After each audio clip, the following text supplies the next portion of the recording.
Idol, magandang gabi. Welcome back dito sa ating tambayan, dito sa ating kwentuhan, dito sa ating huntahan.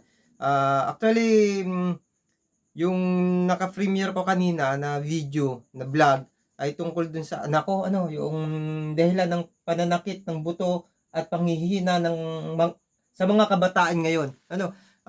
Yan, relate naman kayo lahat dyan mga idol, bukod sa katulad na natin ang edad o bukod sa mas matatanda sa atin ang edad na ng pananakit ng katawan at mga buto, kasukasuan, kalamnan, ganun na rin yung mga nangyayari sa ating mga kabataan, sa ating mga anak, sa ating mga pamangkin, sa ating mga um, kasama sa bahay na mas nakababata o talagang bata pa.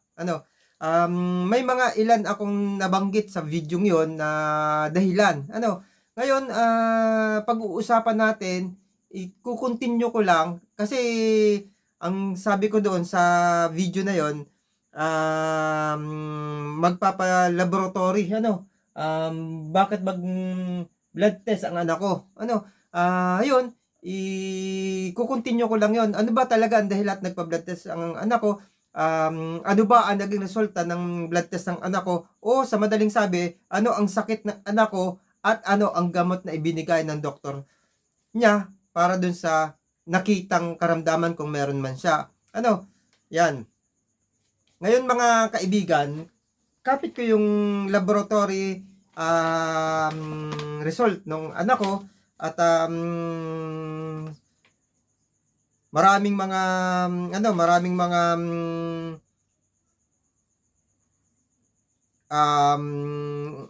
tawag dito, maraming mga tines. Isa na dito yung tines yung mga special test para sa kanya. At kasama dito yung mga vitamins na kailangan makita nung aming doktor kasi kalimitan, lalo na sa mga kabataan, hindi dapat bumababa yung vitamins kasi masigla pa sila, malakas ang resistensya. Yun na nga, pinaliwanag ko dun sa nakaraang video at sa iba pang mga video, iba ang kalusugan ng tao ngayon, kasama na ang kalusugan ng mga kabataan. Kasi sa panahon natin ngayon, masyadong madami na ang kalaban ng kalusugan. Hindi na napipili ang kalakasan ng katawan, maging bata ka pa man, o maging matanda ka pa man, o maging middle, yung nasa gitnang edad, katulad natin, yung mga magulang, mga tatay, nanay na nagpapaaral ng mga anak, iba, yung dapat kalaksan tayo. Kasi ito yung panahon na naghahanap buhay tayo, nagtatrabaho tayo para sa ating mga anak, para sa kinabukasan ng ating mga anak. Yan. Ngayon mga kaibigan, mahirap kasing ibigyan basta-basta ang mga bata ng mga mabibigat na vitamins. Kalimitan mga vitamins na binibigay sa mga bata, yung mga ordinaryo mga vitamins, yung mga hindi naman gaanong kamahalan kasi hindi naman pang pang supplement lang talaga, pang dagdag vitamina. Kasi sa panahon natin talaga ngayon, hindi katulad nung sinaunang panahon na gulay, prutas lang kainin mo, kaunting karne, isda, masustansya na yung kinakain mo at sapat na para sa kalusugan ng isang tao. Ngayon, kulang na yun mga idol. Kaya nga nagkaroon ng mga supplement at mga vitamins na nabibili sa merkado, sa mga drugstore. Yan. Dahil kung sapat, hindi na mauuso ang drugstore na nagbebenta ng mga ganitong produkto. Kaya nauso yan, kaya napag-aralan yan, kaya nagawa yan dahil may kakulangan. Mga idol?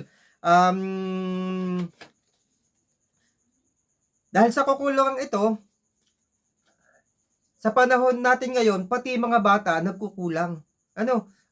Yun nga, ang isa sa mga pinatest sa akin ng aming doktor na napakamahal, napakamahal ng test, 3,000 mahigit yung isang test na yun para sa vitamin D. May echo yung gitara. May echo. Maano sa akin tayo eh. Yan. Yung vitamin D. Ang reference range niya, 30 to 50.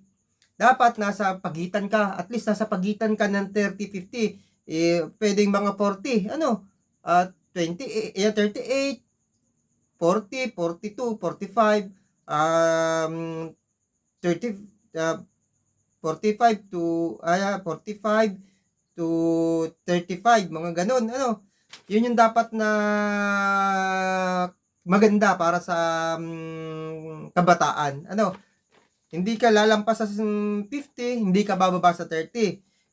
Sa anak ko, nakakaramdam siya ng pananakit ng buto, pananakit ng kalamnan na hindi pangkaraniwan sa mga bata, na parang nangingimay, parang nangingimid, na parang may rayuma. Mga idol, hindi yan pangkaraniwan sa mga bata. Ang may ganyan, may ibang karamdaman. Kaya nga bukod sa laboratory test na to, sa mga vitamins at saka hindi na doon na iipit na yung request, saka yung iba pa na pinakuha, katulad ng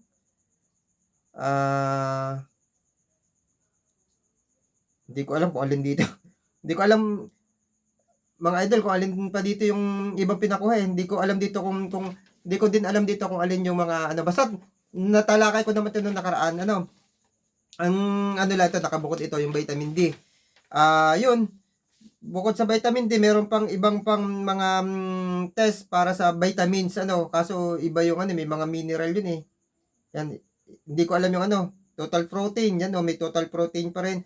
Hindi ko alam ang tawag sa medical, ng tawag nila, kaya lito tayo. Sa akin lang, karanasan lang ang dahilan kung bakit nagkukwento ako, yan.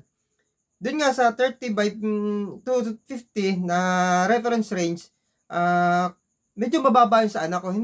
Pasok siya sa 30 to 50. Pero kung hindi mabibigyan ng vitamins, pwedeng mas bumaba pa dun sa 30. Mas bumaba pa sa 30, kaya kinailangan na bigyan siya ng vitamins.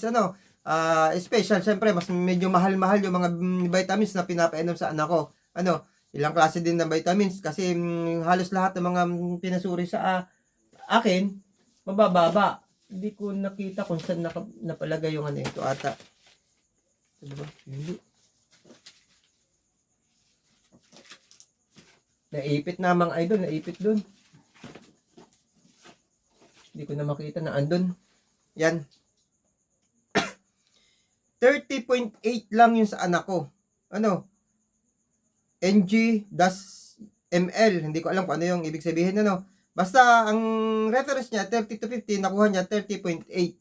Medyo mababa. Hindi siya, pasok siya, pero kung hindi niya titigilan yung mga ginagawa niya, na naging dahilan kung bakit nakakaranas siya noon, kung bakit ngayon ay nagpaparamdam yung mga nararanasan niya, ay dahil sa mga tatalakayin natin mamaya. Tatalakayin natin mamaya.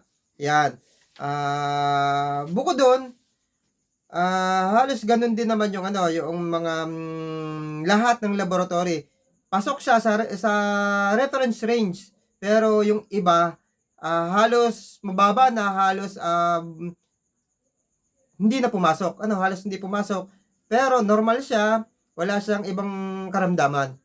Maganda doon, normal siya, wala siyang karamdaman, at kayang pataasin, kayang i-condition, kayang ihabol ng mga vitamins. Ang magandang balita, mga idol, walang ni isa na naging problema. Lahat ng kinailangan na gamot na inumin niya ay mga food supplement lang. Mga vitamins lang, mga idol. Yun nga, para mas mabilis, para mas sigurado ako na yung mga branded talaga na vitamins, yun yung binili ko pa. Tapos kapag kailangan na pa niya ng food supplement na o mga vitamins na pang tawag dito, regular, yun, pwede ko na siyang painumin na mga katulad ng iniinom ko o iniinom nila dati na na mababang yung yung generic. Hindi siya mababang dosage, pero syempre Pag mura niyan, ibig sabihin may dahilan. May dahilan kung bakit mas mura. Hindi siya kasing lakas talaga ng mga mamahalin, dahil yung mga mamahalin may dahilan din kung bakit mahal ang pagbebenta. Yun. Dito sa laboratory test, thanks God, walang sakit na iba, kundi bumababa lang ang kanya mga vitamin. Kukulang siya sa vitamin sa katawan, at hindi pa naman laglag. Nasa range pa rin siya na masasabi nating normal, pero wag hahayaan, at kasi baka mas bumaba pa. Yan. Eto na mga idol. Ano yung dahilan Ano yung dahilan at yung mga vitamins, mineral o ano man sa katawan natin, yung pangangailangan ng ating katawan para mabuhay ay nagkukulang. Siyempre ang kung sa sasakyan, ang kailangan ng sasakyan para tumakbo, para maging kondisyon, unang-una langis, petroleum, fuel. Yun yung mga pangunahin na pangangailangan sa atin. Ang kailangan natin, nutrients, vitamins, protein, kung ano-ano pa na kailangan ng cells. Kasi yung makina natin, ng ating katawan, ito yung mga cells natin. Ito yung mga cells natin na napakadami niyan. Habang tumatagal, may nanghihina, may namamatay. Ako nga, sa totoo lang, may itim ako dito, alam ko yung part na to, patay na yung cells na yun, hindi na talaga nag-ano yan sa may kuko, hindi na talaga nagiging kulay na maayos. Meron minsan, bakit tulad ng mga na-stroke, namamatay yung ilang parte ng katawan nila. Bakit? Kasi yung tapat na yung cells nun, patay na, hindi na siya magiging normal na katulad natin. Mayroon naman na stroke na mahina yung cells na yun, pero napapalakas. Napapalakas. Yan. Yun. Ano ang dahilan? Ano ang dahilan? Kasi unang-una, katulad ng mga binanggit ko nung nakaraan, yung pag-e-exercise. Pag-ehersisyo. Ikaw man, ako man, o yung mga anak natin. Hindi ito usapan ng mga bata lang. Itong pag-uusapan natin ay sa kalahatan. Bakit nagkakasakit tayo? Bakit yung anak ko nagkaganon? Kasi kulang sa ehersisyo. Anong dahilan? Ba't nagkulang sa ehersisyo? Kasi yung ating lifestyle, iba na talaga yung lifestyle natin. Ang katotohanan, tanggapin man natin o hindi, ang tunay talagang dahilan ay ang ating lifestyle kung bakit tayo madaling magkasakit. Ako man, ikaw man, mga bata man, iisa ang dahilan. Ang ehersisyo, isa sa dahilan. Ano pa yung mga kulang? Ano pa yung mga nagkukulang sa atin? Bakit tayo madali magkasakit? Bakit yung anak ko nagkasakit ng ganon na hindi ko maintindihan kung ano, tapos pinalaboratory ko lahat ng request ng doktor. Kulang din sa pagpapaaraw. Ayan. 'Di ba sinabi ko sa inyo yan nung nakaraan. Ngayon nung makuha ko yung resulta, yun pa rin yung lumalabas na mga dahilan. Kulang sa exercise, kulang sa pagpapaaraw. Syempre, bakit hindi nakakapag-exercise? Kasi laging nandoon sa loob ng bahay, nagga-gadget. Bakit hindi nakakapag-paaraw? Kasi nandun nga sa loob ng bahay, nagga-gadget. Ang dahilan yung gadget. Mga idol, ang dahilan yung gadget. Bata man ito o tayong mga may edad, pare-paras tayo. Yan yung nangiging dahilan kung bakit tayo nagkakasakit. Yan na, yung gadget na pinag-uusapan natin. Dahil sa paggamit ng cellphone o anumang uri ng gadget. Maging sa trabaho man ito, sa paglalaro man ito, pagbablog, katulad ng ginagawa ko, gadget yung kaharap, halos lahat ng ginagawa nating gadget, hindi naman sa bawal yung gadget, bawal ang paggamit ng gadget, pero kailangan natin lagyan ng limitasyon, kailangan natin ng time management para dyan. Kailangan may oras tayo para kapitan yan, para gamitin yan, at may oras tayo para ipahinga ang ating katawan sa kalaban nating gadget. Kasi ang gadget, malakas ang radiation yan para sirain ang ating kalusugan. Hindi lang radiation, pati yung ating routine ng dapat ginagawa ng ating katawan, hindi na nagagawa yung normal na dapat ginagawa ng ating katawan. Katulad ng exercise, katulad ng pagpapaaraw. Hindi na natin nagagawa kasi iisang parte na lang yung ginagawa natin, yung pagkapit ng gadget saan man natin ito gagamitin. Ano mga idol, na nakukuha nyo naman yung puntos ko. Ano, nasa makabago na tayong mundo, nasa makabago na tayong henerasyon. Kasama na sa buhay natin ang paggamit ng gadget. Ano, kaya hindi natin pwedeng ipagbawal yan. Pero kailangan nating itama yan. Ano mga idol, kasi kapag yan lang yung ginagawa natin, mabilis talaga tayong mamaalam. Ha? Hindi tayo tatanda mga idol. Lagi tayong bata kasi mamamatay tayo ng bata. Kaya hanggang doon na lang tayo. Ano, kaya para hindi tayo mamatay ng bata, para makaranas na tayo na tayo tumanda, lagyan natin ng limitasyon, lagyan natin ng oras ang paggamit ng gadget. Yan. Yun na, pinag-uusapan natin sa gadget. Bakit? Gadget na to. Anong dahilan sa gadget na to? Kasi yung radiation yan, numero 1. Ano, numero 1 yung radiation ng gadget. Ano? Dahil nga din sa gadget na yan, nakatutok tayo sa gadget, nagkukulang tayo sa tubig, sa iniinom na tubig. Nakatutok tayo dito. Alam nyo ba ang radiation? Nakakatuyo din yan. Ano, nakakatuyo din yan. Ng, ilang percent ba ang tubig ng katawan ng tao? Napakalaking porsyento. 80% ba yan? Hindi ako sure ha. Paki-comment na lang. Pero parang 80% ata ng ating katawan ay tubig. Naiiga ng radiation yung ating katawan. Ano? Naiiga yung tubig sa ating katawan.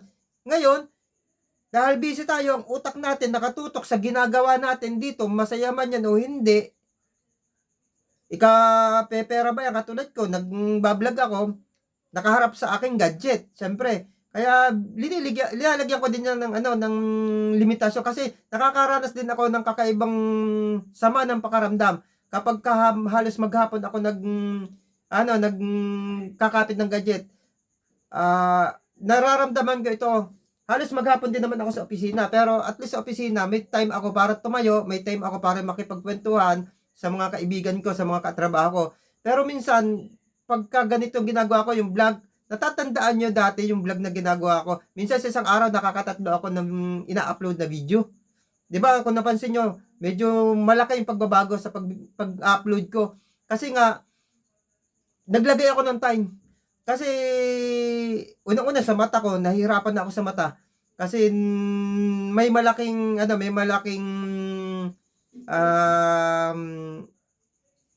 ang tawag ito, medical failure sa akin yung gadget. Naramdaman ko yan, kaya naglimita ako sa paggagawa ng vlog.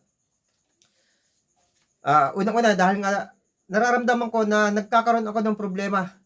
Dahil sa gadget, pero nung maglimita ako, halos bumabalik ulit sa ayos. Yan. Pag-uusapan natin yan sa susunod na mga vlog kung maitatakal natin yan, magkakaroon tayo ng video para dyan. Yan. Ngayon, ang isa pa sa pagkain. Sa halip na bibili ka sa palengke na pagkain mo, mas gagawin mo na lang dahil busy ka sa mga ginagawa mo sa kaharap ng gadget, yung mga instant na pagkain. Puro chemical yan. Maraming mga chemical na nakalagay dyan sa instant na pagkain. Para hindi ka na magluluto. Minsan, dilata. Minsan, yung mabilis na lutuin na instant. Kaya yun ang ginagawa natin kasi busy tayo. Busy tayo. Wala tayong oras na sa mga pagkain na matagal na ipiripera, iluto. Yun yung isa sa mga dahilan kung bakit bumababa ang ating vitamins. Lahat ng pinag-uusapan natin ay pagbaba ng vitamins. Walang sakit muna tayo pag-usapan. Pero, nagdadala din to ng mas malubhang karamdaman. Mga idol? Pero pag-usapan natin doon sa mababa pa lang, katulad ng anak ko, nakakulangan ng vitamina sa ating katawan. Dahil doon, ang kinakain natin ay mga instant, walang vitamins na dala mga idol. Mga linagay dyan kalimitan, artificial chemical, at artificial ng vitamins, hindi natin masasabi mga idol, unang-una, maalat yan, mamantika yan, yung kalimitan sa mga processed foods, mga mabilisang pagkain na easy to eat, bubuksan mo na lang. Yan. At lahat ng pinag-uusapan natin, related lahat sa gadget, di ba? Related sa gadget. Kulang sa pagdulog dahil busy tayo sa pagtatrabaho. Minsan, ako nga, nararanasan ko yan. Na lilipasan ako ng antok kasi nag-i-edit pa ako. Pag i-edit pa naman, kapit mo yung gadget, nakatutok. Yan. Mapuputol yung ginagawa mo, talaga tutuloy-tuloy mo yon para hindi ko nababalkan yung ginagawa ko. Ganyan din yung mga bata, ganyan din kayo, lalo na mga bata, napapasarap sa laro, ML, ganyan. Yun. Nalilipasan na ng tulog minsan, madaling araw na bago matulog. Minsan ako ganun din eh. Yun. Nakaranas ako ng ng mga hindi maganda, kaya itinigil ko. Kaya napansin niyo yung mga vlog ko. Minsan may isang linggong wala akong vlog. Minsan naman ilang araw na meron. Kaya mag-alternate o magkakasunod isang araw, ganyan. Pero yun, hindi laging ganoon. Hindi katulad dati na talagang sa isang araw hindi ako nawawalan ng vlog, minsan dalawa, minsan isa, minsan tatlo. Napansin yun dati. Ngayon, mga idol, total na pag-usapan na natin yung mga dahilan. Ilan sa mga dahilan lang yun, mga idol ha. Marami pang dahilan. Pero itong mga isinama ko dito, ito yung naiisip kong dahilan. At ito din yung napagkwentuhan namin ng doktor na dahilan kung bakit nagkakaroon tayo ng kakulangan sa bitamina sa ating katawan. Yan. At ano ang kailangan natin? Anong kailangan natin para maibalik yon? Unang-una, katulad ng ginawa ko, sumunod ako sa doktor, bumili ako ng mga vitamins. Bukod doon, mayroon tayo mga natural na pamamaraan para maibalik yung lakas ng resistensya natin. Tulad ng food supplement, mga idol. Ito na, kasama na doon sa food supplement yung mga vitamins. Kasama na dyan sa food supplement yung mga vitamins. Yung mga tinitimpla natin, kasama na yan. Yung pagdi-detox, mga idol. Yung mga pagdi-detox, kailangan malinis ang ating katawan dahil nga doon sa mga ipinasok nating basura sa ating katawan, kailangan linisin natin ang loob ng katawan, kailangan ilabas natin. Mga idol. Yung pagkain ng prutas, pagkain ng prutas. Siyempre, pag-inom ng tamang tubig, pagtulog ng tama, pag-exercise, bawas sa cellphone, yung food supplement and vitamins, at pakikipagkapwa tao. Yung gulay, mga idol, hugasang mabuti dahil kalimitan, ang gulay, may mga artificial chemical na linalagay dyan. Taga-bukid ako, alam ko yan, nag-i-spray tayo, nag-fertilizer tayo, kaya kailangan hugasang mabuti. Pagkain ng mga prutas, ganun din. Hugasang mabuti. Yan. Pag-inom ng tamang tubig, tamang bilang ng tubig. Kaya mahalaga yan, mga idol. Doon sa katulad ng sakit ko na acid reflux, GERD, may mga video akong ginawa doon dati kung ano yung klaseng tubig ang iinumin. Kasi may iba-ibang dahilan ng pagsakit ng tiyan na kailangan tamang tubig yung iinumin. Yung tamang tulog, mga idol, dapat mahalaga yung tamang bilang ng tulog. 8 oras, mga idol. Pero yung mga tatay, nanay, mga busy na yan at least maka 6 hours man lang tayo. Ako talagang inaagahan ko yung pagkain para maaga ako makatulog. At least kasi dapat alas 9 tulog na tayo, mga idol. Alas 9 kailangan tulog na tayo. Para maipahinga na natin yung ating katawan kasi may panahon na kailangan mag-repair ng ating mga cells sa ating katawan.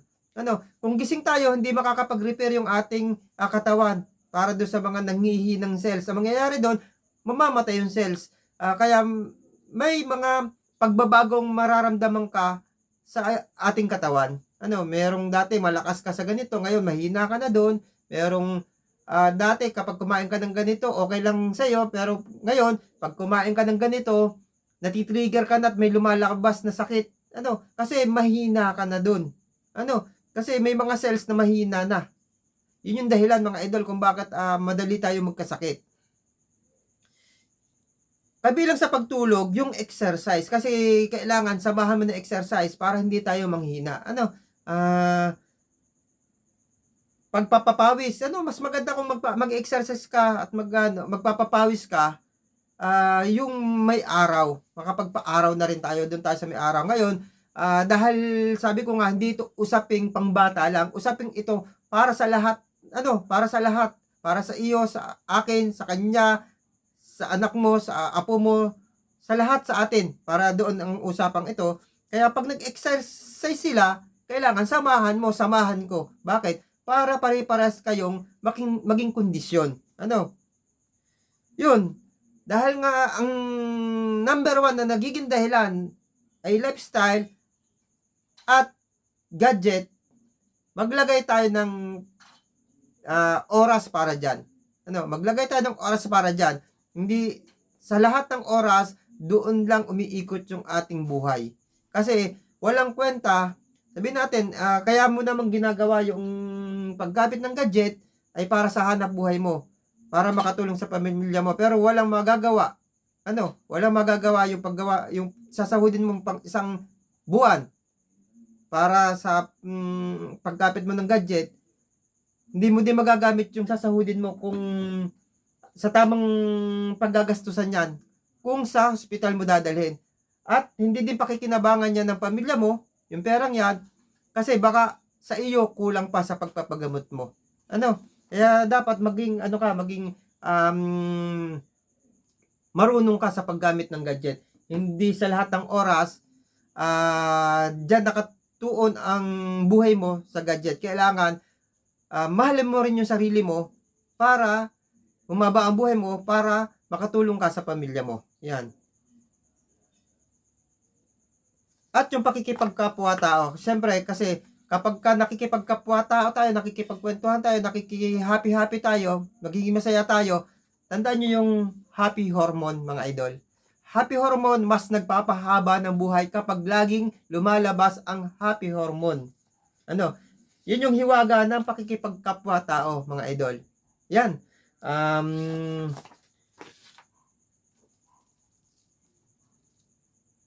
Pagdating naman sa pagkain, mga idol, pagdating sa pagkain, mga idol, kailangan bawasan natin kung tayo ay magluluto ng pagkain, 'di ba? Sabi ko sa inyo, instant yung kalimitan ginagawa natin.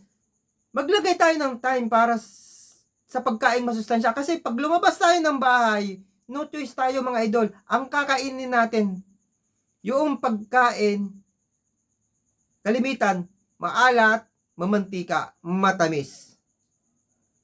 Na number one kalaban ng ating kalusugan.